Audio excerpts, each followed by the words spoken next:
Hello, guys. We're back, you guys, for another episode of Set the Standard. I'm your host, Genelle, and Dad. It's great. What happened? Where you been? Listen, 2024 had me grinding. I lost myself a little bit. Can't lie. Lost yourself. Man, I want to lose myself too, man. No, but Dad, it's funny. My dad came into town for my birthday, which was yesterday, April 29th. What's up? Any April 29th birthdays? He came into town to hang out with me, and I'd realized that he hadn't come into town since December, and then I hadn't seen you since Christmas. Has it been that long? Yeah, so I really haven't It's clearly seen you. not long enough. I'm sorry, what'd you say? What? So, anyways, Dad came in town for my birthday. That's why we didn't have any episodes to be posting, and I couldn't get over to Michigan, and he's now here in LA. So these are going to be our first couple of episodes of us hanging out. We are in LA. We have the mic set up. Last time we did some. We're holding these things. Yeah, last time we did it on an iPhone. We did. Yeah. Or no, we did it on this camera. We just didn't have mics. We were sitting in the living room this way. About Christmas. That's correct. Yep. That's correct. So we have a really good topic for you guys today, something that really applies to me, but also applies to my dad because he does some of the things to be more self-sustaining. That's our topic for today. Yeah, I think when we, and by the way, before we get deep into this, thank you for all your support. I mean, we just looked at some of our analytics. We were going over some of our statistics, if you will, and it's good to see that you're grabbing some of our podcasts and downloading them and listening to them. And Genelle and I talk often throughout the week, and inflation is real. What's going on in our society, and it doesn't take much to either just go to the grocery store nowadays or the gas station, and depending where you live in the country, and things have gotten expensive. And when I was a kid growing up, the term inflation maybe is new to some of you. But that was, I remember hearing a lot about inflation, and then the term recession was something that, and I remember like in the 70s and 80s, when gas prices went up and things got really expensive and people were losing their jobs, and it was kind of a hard time. I mean, my parents, we were fine. We were able to still have food and stuff. My dad never lost his job, but it was definitely tighter. And so many of us have found, you go to the grocery store now and you kind of walk out with a bag of groceries. It's a lot more expensive. And depending on where you are in the country, clearly out here in this area, California is probably one of the higher priced places, and their taxes are higher too. So Genelle and I started talking, and I was telling her, I've been thinking a lot more about things that I could do to be more self-sustaining. My stepson has a strong desire to be a farmer, and he has a full-time job, but he started to buy some chickens and some egg-laying chickens, and he bought some other chickens, and he's starting to do other stuff and have a garden and so on. And so we started talking about that. I said, the cost of getting some chickens isn't really that much, and what he does is he has them fenced in, and they eat off the ground and stuff. He doesn't really give them a lot of like grains and things. But anyway, they produce. We did some numbers, and they're obviously depends how many chickens you have, of course. But he's getting, like 3-4 dozen eggs a week, which is really cool. But us city life people, we don't have that option. I live in LA. I don't have.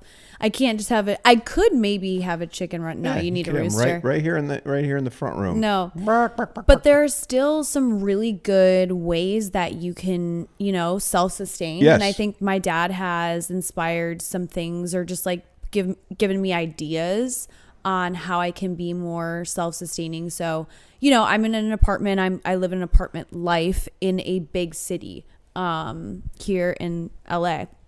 So there are still ways, even if you can't have sheep and chickens and a huge greenhouse, there are still ways you can very much so be self-sustaining and really look at your costs and kind of, cut back. Yeah, I think that's the point. You have to look at what's realistic. Yeah. And so we were trying to divide this into the people who maybe even live in a subdivision who have a small backyard and they could have a garden. Totally. I mean, you could have one tomato plant. I mean, you have that little herb garden on your Mm-hmm. windows. I mean, look at that. How that little thing produces Yep. some herbs that you don't have to go out and buy. Yeah. It's not a huge saving. So basically, we're going to be breaking down ways that you can be self-sustaining. And if you're listening to all these ways and you're like, there's no way I can do that, or maybe I can't, whatever, then we're going to talk about ways that you can really like budget a little bit more for yourself and kind of Or look save at your, money. Yeah, and ways to save money. Yeah. Yeah. So one of the first things that Dad just brought up is having a garden. And obviously in an apartment, I don't have a backyard. I do have outdoor space that's community, but I do not have soil to make my own garden. I could very well get my own setup and maybe stick it out I wonder there. if you could, yeah. Yeah, I would just have to cover it and tend to it and, make sure bugs wouldn't get to it. And I don't know also if tomatoes and stuff, like if they fall, if they attract certain rodents and stuff. I don't know if my landlord, like if a tomato, good point. yeah, because we already see some possums and some critters that kind of run around. And so anyways, So can I think you're doing a good job framing this up, and I think so. What are some areas that you can self-sustaining? Food is one, Food. possibly. Power is another one. Because you have the idea of, and these aren't for everyone. These could, depending on where you live and the kind of situation you have. You could have solar energy. Solar power is another one. That's why you're seeing a greater amount of that. So your food, your energy are your main ones, where you can help reduce the cost. What we talked about when we talked about food, if you're not in a position to grow your own food, we were talking about farmers markets. right. And So a lot of cities like here in LA, you do get the local farmers that come out from like the further away areas with their, produce. And then you can go to farmers markets, which typically to me can be the same price, or they can also be more affordable than what I've found at Whole Foods and Ralph's. Our Kroger is called Ralph's. So yeah, I would say the topics that we're going to kind of talk about is having a garden, food co-ops and or farmers markets, mini gardens in your house, thrifting, and then we'll get into budgeting. So with the garden though, really quick, I just want to say I like herbs, and I was spending $2.99 on parsley, cilantro, rosemary, like when I needed it, or basil. So I was like, why don't I just get a small little something, put it in my window, and try to keep it alive for at least like as long as I can. I've had those for about 2 months, and I do see them kind of like dying. I'm really working on my green thumb, but it's lasts way longer than if I bought the $2.99 cilantro 3 times in the 2-month period, because I do like to cook. I do like to add herbs to my food. So I would say mini gardens is a good way to kind of... And I'm just sitting here thinking, if you have a friend or another family member, maybe they have an area that you could grow stuff, and then you can share in the costs and the work to do it. So just thinking about back to, the example I gave with, we're getting those eggs from Brad. Yeah, his And stepson. we said to him, hey, we'll buy some chickens. If you don't mind having them, then we'll pitch in and he'll take care of them because he's got the setup, and then we'll get the eggs from him. So there might be ways to collaborate or co-op with other people. Totally. And, maybe I would imagine on Facebook or whatever, if you went on your local page, maybe there's some people out there. A lot of, there's another example. I know some people do these large gardens to donate the food to, the hungry, the poor people, whatever. And as a result, people work there for free, but you can also get your own food as well. So that's another thing. So I think there's a lot of options. I think so too. And I think working together with people, or if you don't live in a big city, if you live in like the Midwest, it's very not easy, but it's easy to start a little corner garden. You can cover it. You've done it. Yeah. You have a little garden. My biggest problem is kind of what you were The alluding pests. to. Yeah, man, the deer. Yeah. I mean, I have to fence it off. But I mean, that can be done. Yes. You know, that can be done. So, Yes. so finding ways to either be self-sustaining or reduce cost in your grocery bill. And these are just some examples, right? These would be Totally. some that we have used. One last one I'd mention. We have organic farm not too far from us in Michigan. And come spring, so right about now, they have the seasonal vegetables that are produced. And we go there every, usually on Fridays or Saturdays. And she opens up her stand and you can go in there and buy what's available. And, usually, tomatoes, onions, garlic, great garlic, but that's later in the season. And she does have some eggs, but that's not her thing. So looking for little mini farms. Now, again, in an inner city, you might have to drive a ways, so it may not be conducive. It may Right, not. and Maybe worth if I'm going it. to drive 2 hours to get a dozen eggs, that may not make sense. Right. But these are just examples that we were thinking about, and everyone's situation is going to be slightly different. Totally. You also had put we write some notes out canning.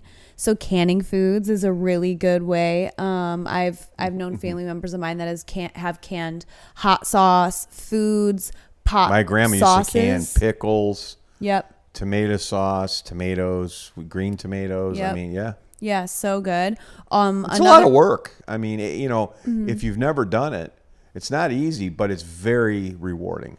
Yeah, no, it's great. And if you can make like 8 jars of stuff and then like save it, it's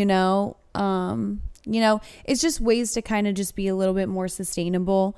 And then there's also firewood. So if you use wood in your backyard, if obviously you don't live in a city, my dad has bonfires and And heating your house, they have ways of yep. doing that. I mean, they were getting into the stream. There's a lot of YouTube channels that get into folks that live these kind of lives where they chop their own wood and they heat their house. Yeah. And, they have generators. This one I watch, a guy puts solar on his roof of his house and he literally sells energy back to the electric company.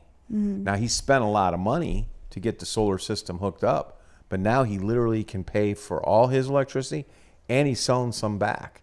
So I think we live in a time right now, especially with the cost of things, where there's going to be more and more ways to look at this. One last example I just thought of was a friend of mine.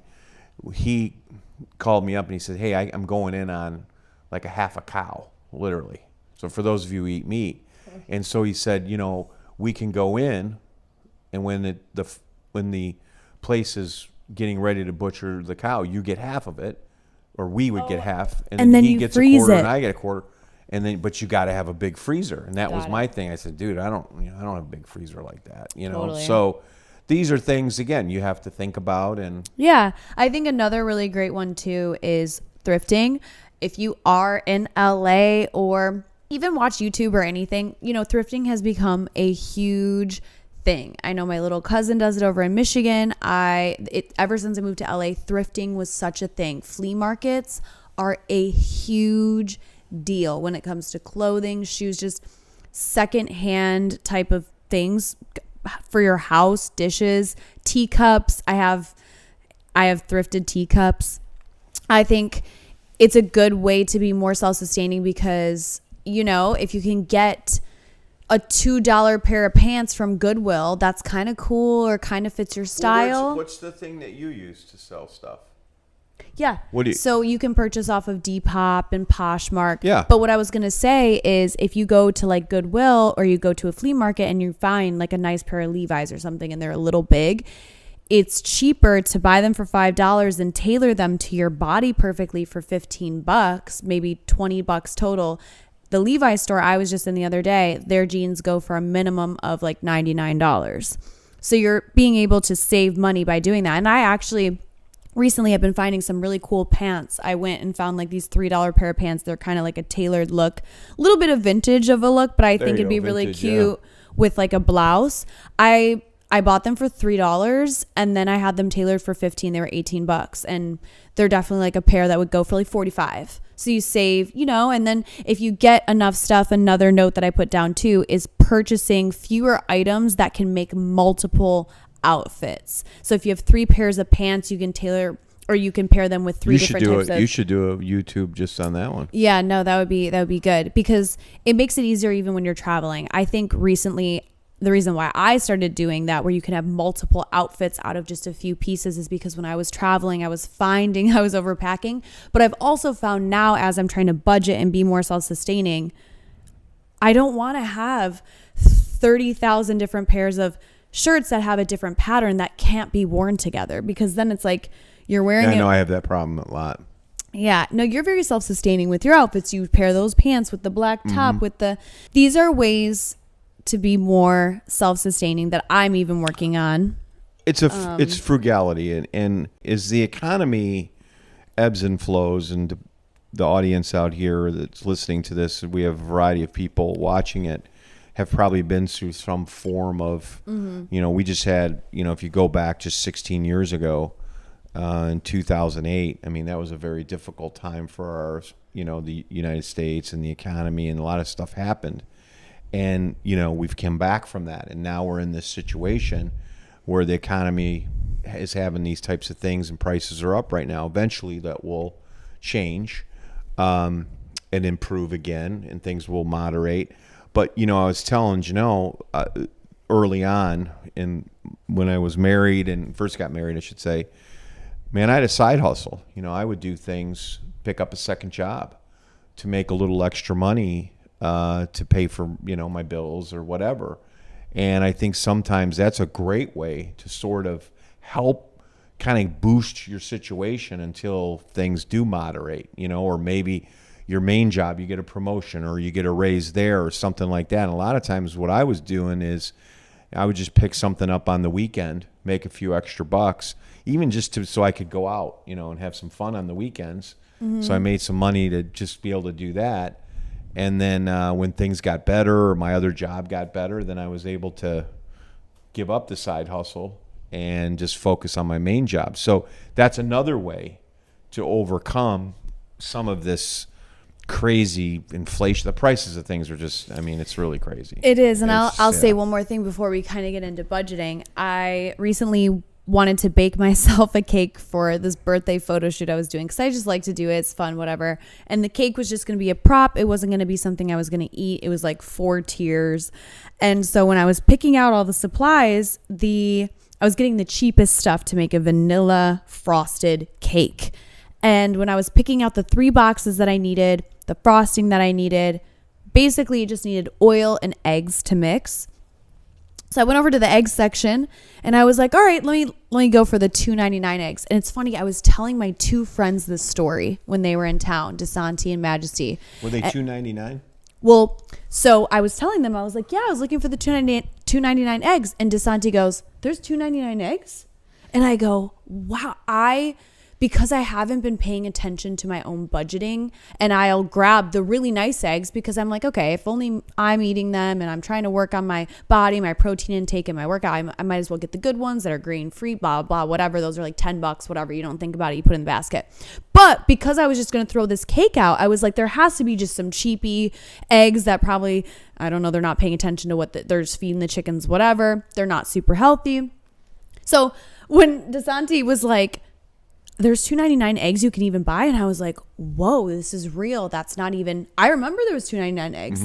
And the last time I really would look at prices was when there was some $2.99 eggs available, maybe in like 2016, 2017.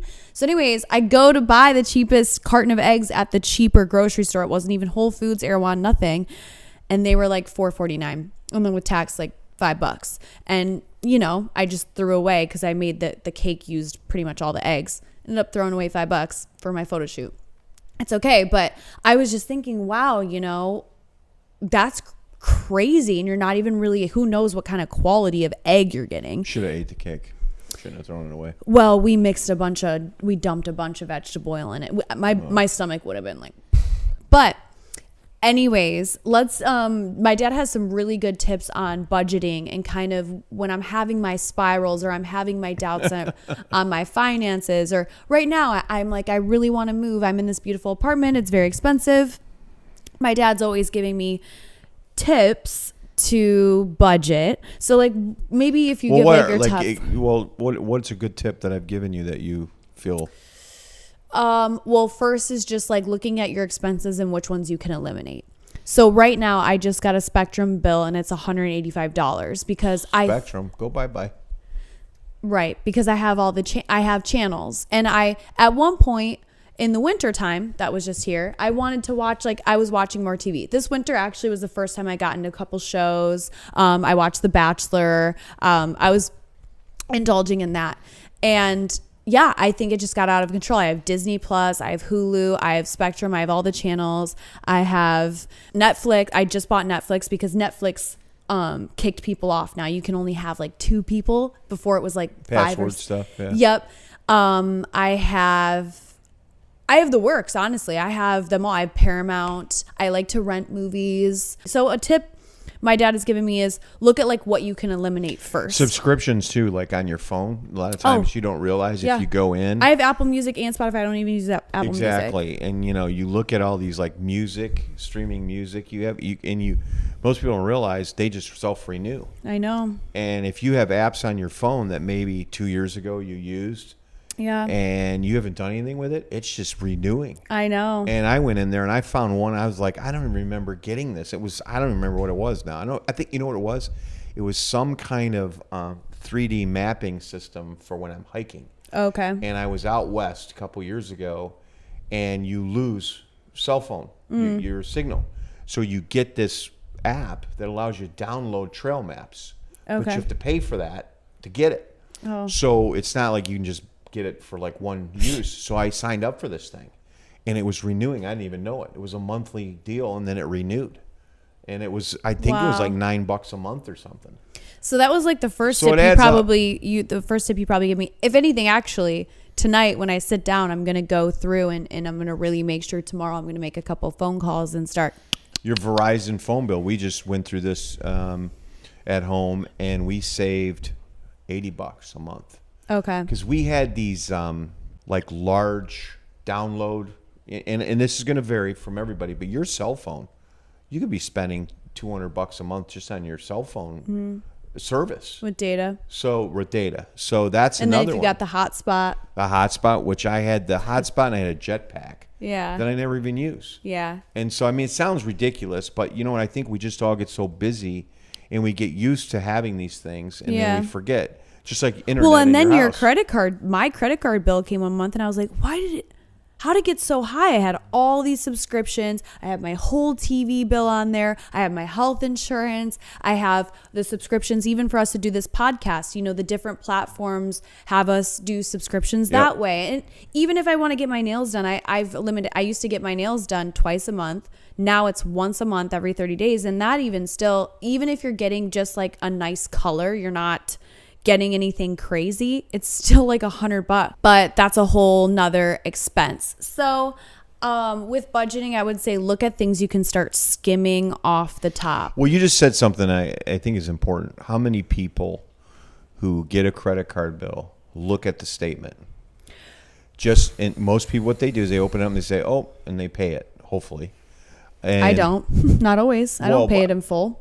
Okay, well, that's never a good idea. We should come back to that. But what you do want to do is, back to what I was saying about all these different subscriptions, sometimes you get your credit card bill, and if you don't look at the statements, the pages, you may not even know you're being charged for things that, because you forgot about them or whatever.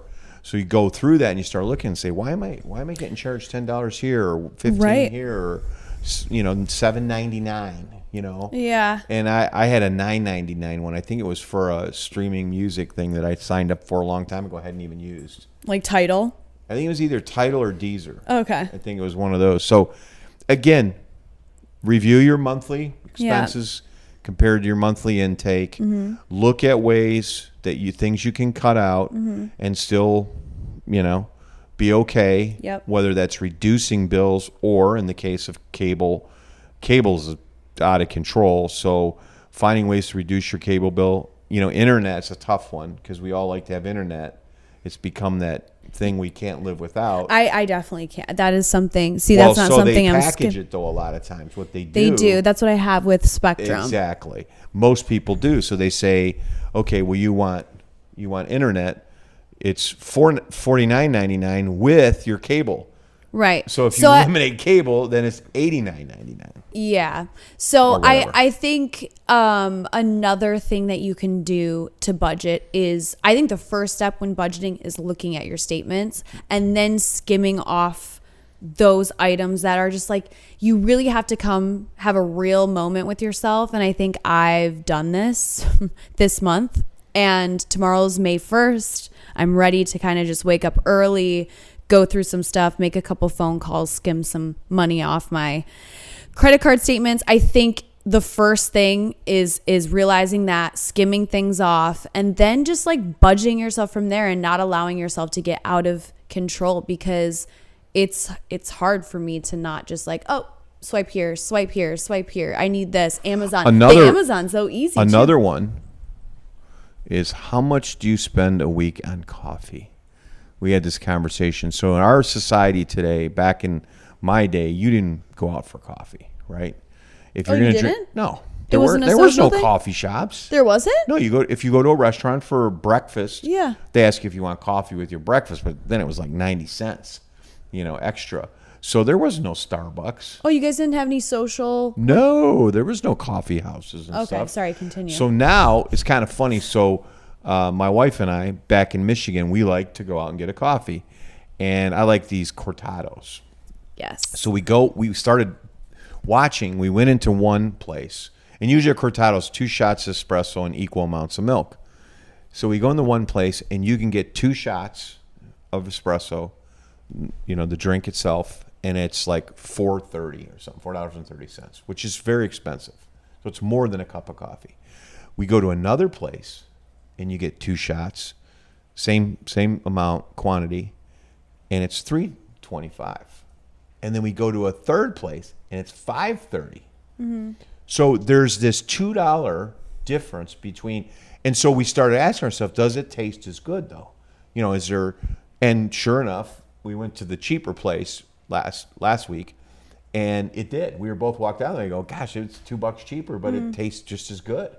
So now the better way is to make it at home. So we just bought a new coffee machine that it grinds it and brews it. And I figured it out. I did quick math. It's like after, I think it was 30 cups of coffee, it would pay for itself. Right? Oh, maybe it was 35 cups. Yeah, it would pay for the machine. So I was like, you guys, okay. We have this coffee machine we love. It grinds and brews, and it's convenient. You don't have to leave the house, so you're not wasting gas and so forth. Now, I know this sounds really silly, but when you really look at how much you spend on coffee, I think if you really looked and added it up, that's the other thing. Most people don't do that. Right. They just go. They're used to going out and getting a coffee, $4, right. $4.50, $5. You do that every day. Or what if you even just did 20 days? That's $800. Yeah, well, I think. Wait, no. No. It would be if you were doing it every day for during 20 the days, week, 7 times days 4. a week is $35. So it'd be A week? $140 a month. Okay. But here's the point. It's all these things are incremental, but all together can be substantial to your budget. Totally. And I almost got my mother, Genelle's grandmother. We've talked about often. She was a coupon clipper till the day she passed. I mean, she was a person who went to the grocery store, had her coupons, her double coupons. I mean, she was always looking to save a few. She would say, pennies make dollars. That's what she would say. And she's right. And we tend to, I think, forget about the little things we can do to save a little bit of money. Like if you're going to go run errands, try to think about how you're going to do it to save the most money. Save time, save money. Just little things all add up. Turn the dial down on the heat sometimes. We set our heat very cool at night. We're fine. We just have an extra blanket. So these are just a few tips. I think the idea here was we were starting to talk about how we're feeling the pinch a little. And, we both another are. thing I just read about was car insurance. Car insurance, depending where you are in the United States, but car insurance has gone crazy. House insurance has gone up. Why do you think car insurance? Well, the car insurance thing is that because prices of cars have gone up? Exactly. So, we didn't even get into car payments and stuff. But mine shouldn't go up because my car payment hasn't changed since. That's right. So, but are you even looking? It's one of those things that renews. You're and you right. Just pay You're it. right. So you should. They say actually, if you research this, they say you should always every year, your home insurance, your car insurance, you should compare, see what other programs are out there. Right. And you might be able to save $50 or $100 a year on your home or car insurance. So these are little things, and it takes, like you said, take a day, put it all down on a piece of paper, and start making phone calls. I might even start tonight. I'm feeling inspired. Well, there's nothing open tonight. No. Oh, Where I make the get list. to go through. Yeah. Also, the last bullet point we have on here that can be self-sustaining / helping your budget if you can't budget as much, if you're like, I'm to the brim at budgeting, a side hustle. I already talked about that. You did? Where were you? See what I deal with? What'd you say? I said I had side hustles oftentimes. Oh, okay. Yeah. Well, I wanted to kind of get into it a little bit more. We'll go a little more then. Yeah. So what I was going to say is I'm thinking about even just rewriting my resume. I've never really fully written a resume for myself, and I don't even have a LinkedIn profile. And I think I'm going to start that so I can add more money, because there is only so much I can budget. Like for my health insurance and my car insurance, at the end of the day, you can really only get those to a certain level where it still can be very expensive. My health insurance, obviously, I'm not like a sickly person, so I don't need a ton of coverage, but I do want a baseline where I'm protected if I am in emergency. Right. And it's still here in California extremely expensive. You're kind of minimally paying $350 if you're not with a company that's, supporting you. I think one of the people that I hang out with, he pays his company pays $700, and then out of his company covers it, he pays out of pocket like $78. But if he wanted that insurance out of pocket, like if I wanted it, it'd be like $700 to have this like nice full coverage, really good care insurance. So anyways, that is our self-sustaining episode. Let us know what you guys think about this, and if we missed any big ways to be self-sustaining. Put them in the notes. In the comments. Thumbs up, subscribe. We'll put it in the comments down below, because we are always looking to kind of be more self-sustaining and budget. Like I feel like you're always looking to kind of like budget and and we do like to live our lives and have a good time. Like my dad did put on a nice little charcuterie board for my birthday, and we got to kind of hang out. Well, we went bowling. We still do fun stuff. But there are moments in time where you really need to be like paying attention. I think we'll leave them with this, is that if nothing else, commit to pulling out and looking at all of your current bills and just see if there's any opportunities to save. Yep. And then look at your food. Yep. And is there ways that you can go to, farmer's market, whatever, to try and save a few bucks. Totally. And pennies make dollars. Pennies make dollars. Shout out grandma. That's it. Thank you guys so much for watching this episode. Make sure you guys are subscribing if you like our episodes, and giving us a thumbs up. We also are on Apple Podcasts. We're on Spotify. You can find us everywhere. We're back. We're on Instagram, and we are on TikTok. So thank you guys for listening. We have more episodes we're going to be filming while Dad's here. So we'll talk to you guys soon. Peace.